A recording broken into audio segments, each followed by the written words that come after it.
अस्सलाम वालेकुम dear student, welcome to I am chemist. जो चैप्टर नंबर फर्स्ट है वो हम स्टार्ट कर चुके हैं। ग्रुप 1 ए एलिमेंट्स की कुछ फिजिकल प्रॉपर्टीज़ को हम डिस्कस कर रहे हैं।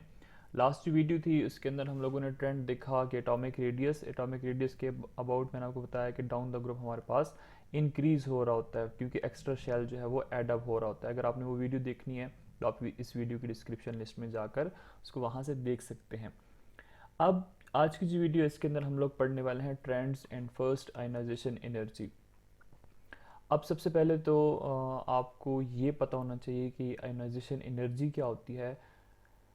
First ionization energy is the energy needed to remove the most loosely held electron from each 1 mole of gaseous atom to make 1 mole of singly charged gaseous ion, in other word for 1 mole of this process। अब इसको अगर हम सादा सी ज़बान में समझने की कोशिश करें तो सादा सी ज़बान में समझने का मतलब ये है कि आपके पास कोई भी एटम है, उसका न्यूक्लियस है, एन फॉर न्यूक्लियस, ठीक है। ये क्या है, उसका फर्स्ट शेल है। ये क्या है, उसका सेकंड शेल है। और this one is the third shell. अब शेल्स आपको पता है कि इसके अंदर क्या है, इलेक्ट्रॉन है। एक इलेक्ट्रॉन आपके पास ये वाला है, ठीक है। एक इलेक्ट्रॉन हम ये ड्रॉ कर लेते हैं और एक इलेक्ट्रॉन हम ये ड्रॉ कर लेते हैं। तो अगर आप इनका एटॉमिक रेडियस देखते हो तो ये न्यूक्लियस से वैलेंस शेल तक की जो डिस्टेंस है ना, इसको आप कहते हो this is the atomic radius.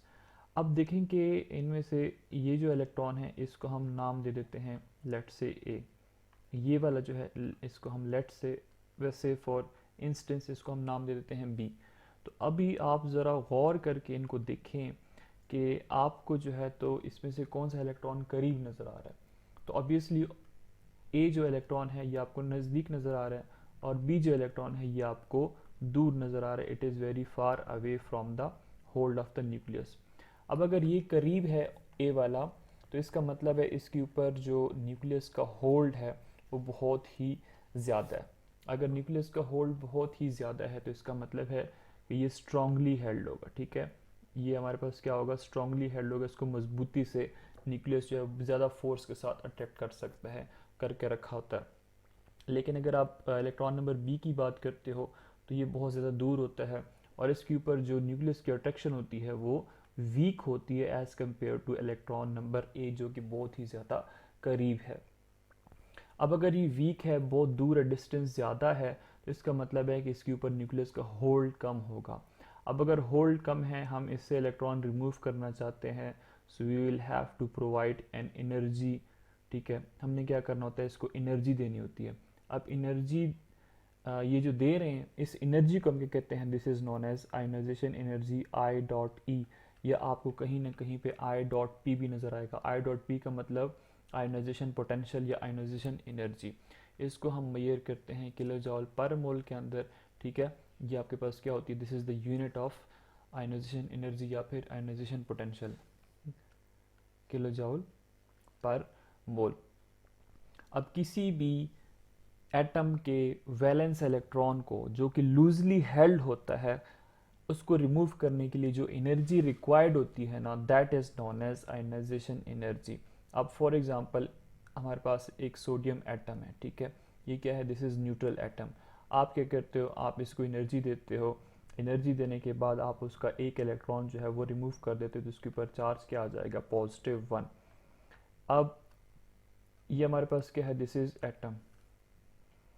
ये हमारे पास क्या है, दिस इज़ आयन।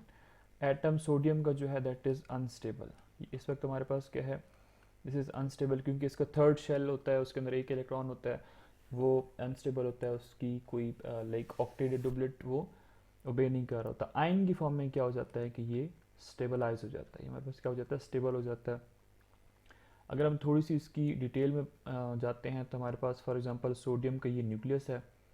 ये हमारे पास इसका फर्स्ट शेल हो जाएगा, ये हमारे पास इसका सेकंड शेल हो जाएगा और ये हमारे पास इसका थर्ड शेल हो जाएगा। सोडियम का एटॉमिक नंबर होता है 11। तो अगर हम इलेक्ट्रॉनिक कन्फिग्रेशन देखते हैं तो हम लिखेंगे 1s2, 2s2, 2p6, 3s1। तो यहाँ पे हम देख सकते हैं कि हमारे पास ये फर्स्ट शेल है, ये सेकंड शेल के इलेक्ट्रॉन है, थर्ड शेल है, के शेल, एल शेल, एल और एम। इसका इसका मतलब है के शेल के अंदर कितने इलेक्ट्रॉन्स हैं, 2। एल के अंदर कितने हैं, 8, 2, 4, 6 और ये 8। देखें 6 + 2 कितना होता है, 8 इलेक्ट्रॉन्स। और थर्ड शेल के अंदर क्या है, सिर्फ एक ही इलेक्ट्रॉन है। अब अगर आप देखो तो पहले शेल के अंदर आपको नजर आएंगे 2 इलेक्ट्रॉन, सेकंड के अंदर 8 आएंगे और थर्ड के अंदर 1 इलेक्ट्रॉन है। तो अगर आप वैलेंस का ये इलेक्ट्रॉन इससे रिमूव कर देते हो, वैलेंस का इलेक्ट्रॉन रिमूव कर दोगे तो ये आपके पास इस तरह बन जाएगा ना, सोडियम, ये फर्स्ट शेल बन जाएगा और ये आपके पास सेकंड शेल। अब अगर हम इलेक्ट्रॉन रखते हैं तो पहले शेल के अंदर 2 रह जाएंगे, दूसरे के अंदर 8 रह जाएंगे, 1 2 3 4 5 6 7 और 8।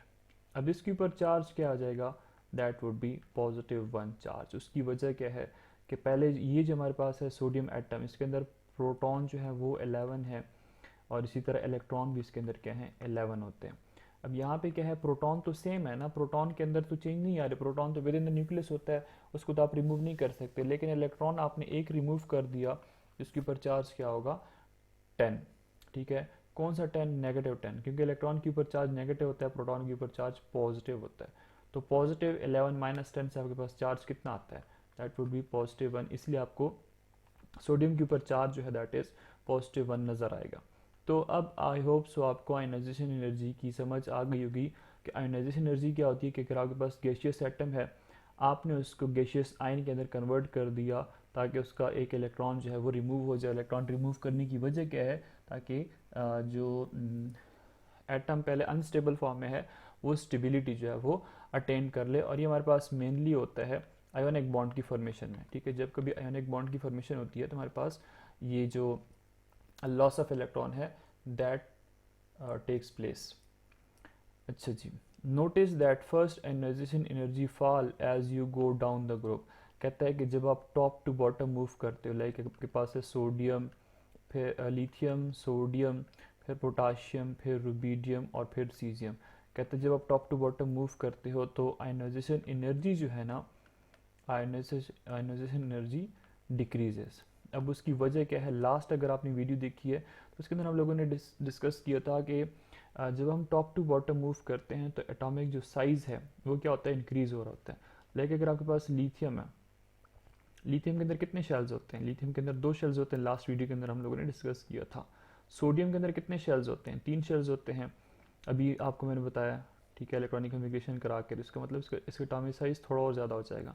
पोटाशियम के अंदर ऑब्वियसली 4 शेल्स होंगे तो इसका साइज़ और भी बड़ा हो जाएगा।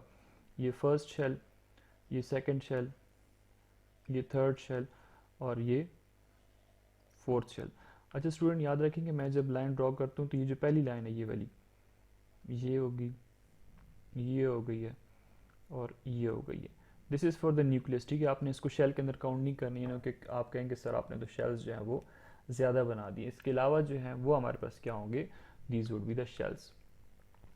अब इसका मतलब ये है कि लिथियम के साथ यहाँ पे ये इलेक्ट्रॉन है, सोडियम का यहाँ पे इलेक्ट्रॉन है, वैलेंस, वैलेंस मीन लास्ट जो इलेक्ट्रॉन होता है ना, ये इलेक्ट्रॉन यहाँ पे है।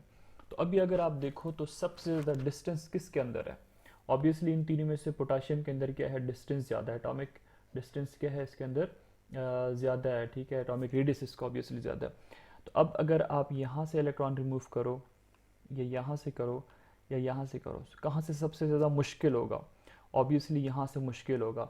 लिथियम से उसका इलेक्ट्रॉन रिमूव करना मुश्किल है क्योंकि न्यूक्लियस और वैलेंस इलेक्ट्रॉन बहुत ज़्यादा करीब हैं। लेकिन अगर आप पोटाशियम की बात करते हो तो इलेक्ट्रॉन बहुत ज़्यादा दूर है। ठीक है, इलेक्ट्रॉन बहुत ज़्यादा दूर है तो यहाँ से इलेक्ट्रॉन रिमूव करना ईजी हो जाएगा। इसी तरह अगर आप आते हो सीजियम तक, ठीक है, सीजियम का साइज इन सब में सबसे ज़्यादा बड़ा होता है, सीजियम का साइज इन सब में सबसे ज़्यादा बड़ा होता है। तो इसका मतलब है सीजियम से इलेक्ट्रॉन जो रिमूव करना है वो बहुत ही ज़्यादा ईजी है। ईजी है का मतलब क्या है कि इसको कम से कम एनर्जी भी अगर हम देंगे ना तो इसका इलेक्ट्रॉन जो है वो नॉकड आउट हो जाएगा, इसका इलेक्ट्रॉन यहाँ से रिमूव हो जाएगा। तो इसका मतलब है कि जब आप आते हो टॉप टू बॉटम तो आयनाइजेशन एनर्जी जो है वो डिक्रीज होती है। और डिक्रीज होने की वजह क्या है, एटॉमिक साइज का बढ़ जाना। जितना एटॉमिक साइज बड़ा होगा न्यूक्लियस से वैलेंस इलेक्ट्रॉन दूर जाएगा, जितना इलेक्ट्रॉन दूर जाएगा उतना वहाँ से उस इलेक्ट्रॉन को रिमूव करना ईजी हो जाएगा। We know that alkali metals have only one electron in their outermost shell, ns1 electron. अब इससे पहले जो आपको मैंने बताया कि सोडियम है, उसके वैलेंस शेल के अंदर एक इलेक्ट्रॉन है। इसी तरह लिथियम जो है, पहले शेल के अंदर दो इलेक्ट्रॉन होते हैं, थर्ड के अंदर एक इलेक्ट्रॉन होता है, और वो क्या होता है, एस शेल के अंदर आ रहा होता है। ठीक है, एस शेल का मतलब ये हमारे पास एस ब्लॉक से बिलोंग करते हैं। ठीक है, अगर लिथियम की बात करते हैं तो 1s2, ये 2s1। इसी तरह सोडियम के भी आपको करके बताइए कि 1s2 हो जाएगा, फिर 2s2 हो जाएगा, 2p6 हो जाएगा और 3s1 हो जाएगा। तो यहाँ पे 2s1, यहाँ पे 3s1। आगे अगर आप जाओगे तो आपको नज़र आएगा पोटाशियम में 4s1, फिर 5s1 और फिर 6s1 ही आपको नज़र आएगा। तो ये सारे जो है वो एस ऑर्बिटल के अंदर या एस शेल के अंदर इलेक्ट्रॉन जो है वो फॉल कर रहे हैं। और ये जो 2 है, या 4 है, ये 5 है, ये 6 है, ये आपको क्या नज़र आ रहे हैं, ये आपको नज़र आ रहे हैं शेल नंबर्स। अच्छा जी, this NS1 electron is so weakly held to the nucleus that it can be remove very easily. अब ये जो S इलेक्ट्रॉन है, ये कहता है कि न्यूक्लियस से इतना ज़्यादा लूजली हेल्ड होता है कि आप इसको इजीली रिमूव कर सकते हैं। थोड़ी सी एनर्जी भी देंगे तो ये रिमूव हो जाएगा। Alkali metals therefore have low ionization energy. तो अल्कली मेटल के अबाउट याद रखें कि इनकी जो आयनाइजेशन एनर्जी होती है वो बहुत ही ज़्यादा कम, इनफैक्ट सबसे ज़्यादा कम जो आयनाइजेशन एनर्जी होती है ना, वो group 1A element mean alkali metals की होती है।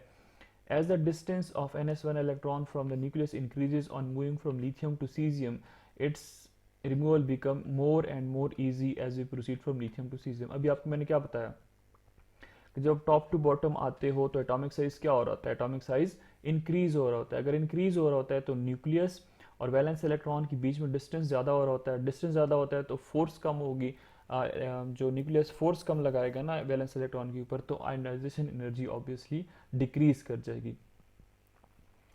It means the amount of energy used is the removal of NS1 electron is maximum in case of energy of alkali metal go on decreasing from lithium to cesium as shown। तो इसका मतलब क्या है कि जब हम alkali metals की बात करते हैं तो आयनाइजेशन एनर्जी जो है वो लिथियम के लिए सबसे ज़्यादा होगी, लेकिन सीजियम के लिए सबसे कम होगी। अब सीजियम जो है इसका एटॉमिक साइज बहुत बड़ा होता है, इससे हम इजीली रिमूव कर सकते हैं इलेक्ट्रॉन को, तो इसलिए हम कह सकते हैं सीजियम जो है वो सबसे ज़्यादा इलेक्ट्रोपॉजिटिव है। अगर आपसे कोई पूछता है कि सबसे ज़्यादा इलेक्ट्रोपॉजिटिव एलिमेंट कौन सा है पीरियोडिक टेबल को, तो आप क्या कहोगे, सीजियम, क्योंकि इसका एटॉमिक साइज सबसे ज़्यादा है और इससे हम इलेक्ट्रॉन जो है वो इजीली रिमूव कर सकते हैं। The second ionization energy are fairly high since the loss of second electron from the M positive cation which has a noble gas electronic configuration is quite difficult। अब कहता है कि ये तो हम लोगों ने जो पहले बात की ना, ये +1 के लिए है। अब यहाँ से तो इलेक्ट्रॉन रिमूव करना बहुत ही ज़्यादा ईजी होता है, लेकिन अगर आप बात करते हो इसके बाद वाले इलेक्ट्रॉन की, जैसे हमारे पास लाइक सोडियम की ही हम बात कर लेते हैं, इलेक्ट्रॉनिक कन्फिग्रेशन हो जाएगी 1s2, 2s2, 2p6 and 3s1। आपने एनर्जी दी, ये इलेक्ट्रॉन तो आपने यहाँ से रिमूव कर दिया, पीछे आपके पास क्या रह जाएगा, पहले शेल के अंदर 2 इलेक्ट्रॉन, सेकंड के अंदर 8 इलेक्ट्रॉन। अब ये 8 कहाँ पे आते हैं, ये नोबल गैस कन्फिग्रेशन है ना, जैसे आपके पास नियॉन है, एटॉमिक नंबर 8 होता है, तो हो जाएगा 1s2, 2s2, 2p6। तो पहले शेल के अंदर 2 इलेक्ट्रॉन, सेकंड के अंदर 8 इलेक्ट्रॉन। अब नोबल गैस कन्फिग्रेशन बहुत ही ज़्यादा स्टेबल होती है, क्योंकि यहाँ पे ऑक्टेट कंप्लीट हो रहा है। अगर ये बहुत ज़्यादा स्टेबल कन्फिग्रेशन है तो यहाँ से मजीद इलेक्ट्रॉन रिमूव करना ईजी नहीं होगा। अब अगर आप सोडियम के केस में आपने पहले क्या बनाया, सोडियम एक इलेक्ट्रॉन रिमूव किया तो ये +1 आ गया। अब आप क्या करना चाहते हो, अब आप ये करना चाहते हो सोडियम +1 से एक इलेक्ट्रॉन रिमूव करके एक और इलेक्ट्रॉन रिमूव करके Na+2 लेट से अगर आप बनाना चाह रहे हो, ठीक है, अगर आप इससे 2 इलेक्ट्रॉन जो है वो रिमूव करते हो, ठीक है, अगर आप इससे सोडियम एटम है, आप 2 इलेक्ट्रॉन रिमूव करना चाहते हो तो Na+2 आएगा ऑब्वियसली। अब ये कहते हैं बहुत ज़्यादा इम्पॉसिबल होता है, अगर इम्पॉसिबल नहीं भी है तो इसको बहुत ही ज़्यादा एनर्जी रिक्वायर्ड होती है। एनर्जी क्यों रिक्वायर्ड होती है, यहाँ पे 8 इलेक्ट्रॉन है, 8 इलेक्ट्रॉन क्या है, ये नोबल गैस कन्फिग्रेशन है, यहाँ पे ऑक्टेट जो है वो कंप्लीट है। अगर ऑक्टेट कंप्लीट है तो इसका मतलब यहाँ से इलेक्ट्रॉन जो है वो रिमूव करना ईजी नहीं है। अगर इलेक्ट्रॉन रिमूव करना ईजी नहीं है तो फिर जो आयनाइजेशन एनर्जी होगी that would be fairly high as compared to first ionization energy. So student, this was all about ionization energy. उसका ट्रेंड जो है वो हम लोगों ने डिटेल के साथ डिस्कस किया। अगर आपको कोई भी क्वेश्चन हो तो आप कमेंट सेक्शन के अंदर पूछ सकते हैं। इसके बाद हम पढ़ेंगे trends in electronegativity. Thanks for watching.